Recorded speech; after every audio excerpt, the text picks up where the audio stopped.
The American president had threatened to close the border with Mexico, and as if to give a glimpse of that reality, it was shut. Not for long, but for long enough to make a point.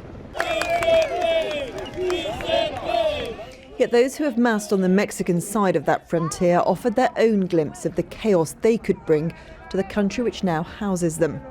A few hundred moving en masse, leaving the camps where they've been housed, straight for the boundary which separates. They don't have the right to cross, but are undeterred by presidential talk. Do you think you'll get into America? Yeah, I like America. Are you sure you will be allowed to go to America? Yeah. His hope is most likely misplaced, but for those whom Tijuana is home, there's a fear of the harm this influx of thousands could do. Tijuana is a big city, but at the same time it's a small city, in that these are a lot of people. They don't fit in. And Mexicans are emphatic. They will not accept them. In other words, they can't blend into society here. And that threat to society is the challenge for the Mexican authorities. It's clear how quickly this situation could get out of control when you see that this is the rush just for food. It's happening right on the US border.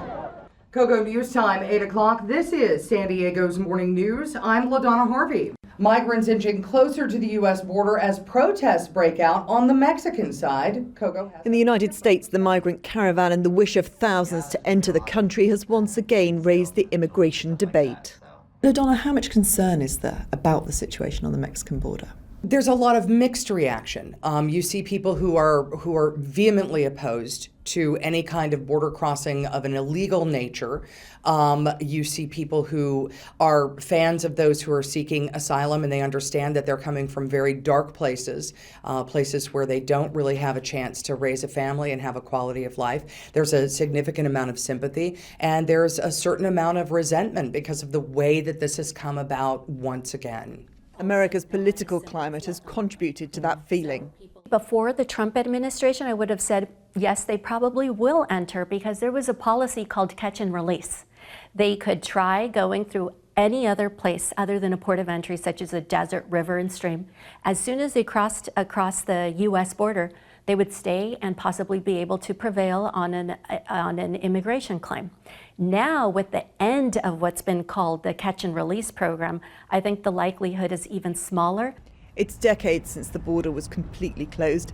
Tens of thousands crossed legally every day, and shutting it would cause chaos.